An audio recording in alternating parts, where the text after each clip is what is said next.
Hello friends, आज हम inverse function discuss करेंगे। Now let f be 1 1 and on to function from the set A to set B, and let y be any arbitrary element of the set B.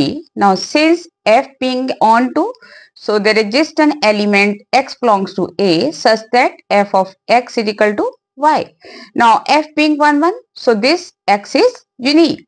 Now for each y belongs to B, there exists unique element x belongs to A such that f of x is equal to y.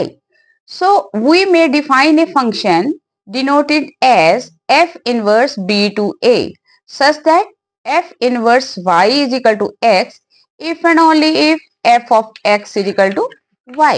No जैसे कि हम diagrams में देख रहे हैं, दो हम मतलब डायग्राम्स में ले रहे हैं। एक में हमारे पास क्या है, x एलिमेंट बिलोंग कर रहा है, दूसरे से y। जब हम x एलिमेंट को f से मैप करते हैं तो हमारे पास क्या बन गया, y is equal to f of x. नीचे हम f इनवर्स ले रहे हैं तो हमारे पास क्या है कि f inverse y that goes to x।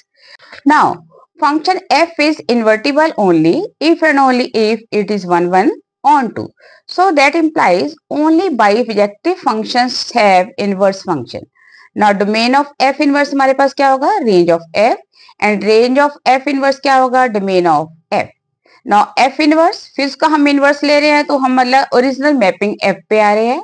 Now F is 1 1 on to, that means F inverse is also 1 1 1 on to if f inverse exists, and that will be unique mapping.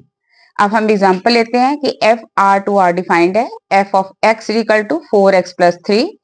तो हमारे पास क्या है, डोमेन और codomain और range हमारे पास क्या है, सेट ऑफ रियल नंबर्स। दो एलिमेंट्स लेते हैं, x1 and x2 belongs to real numbers and they are different.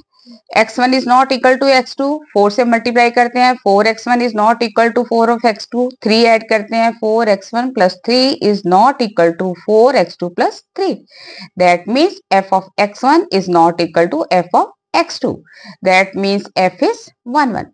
On to के लिए क्या करते हैं, हम कोडमेन से लेते हैं, late y belongs to r, there exist x belongs to r such that y is equal to f of x that is equal to 4x plus 3। यहां से हम x की वैल्यू निकालते हैं, x की वैल्यू क्या निकलती है, y minus 3/4 that belongs to set of real number.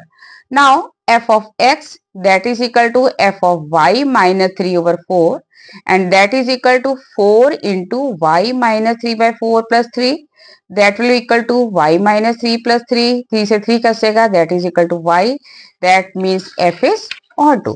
Now since f is 1 1 and onto, so f is invertible. तो इनवर्स फंक्शन हमने कैसे डिफाइन करना है, y is equal to f of x, that means x is equal to f inverse y। x हमारे पास क्या है, y minus 3/4, that means f inverse y हमारे पास क्या हो गया, y minus 3/4। वेरिएबल चेंज करो, f inverse x is equal to x minus 3/4 for all x belongs to domain of f inverse that is equal to set of real number. That's all, thank you.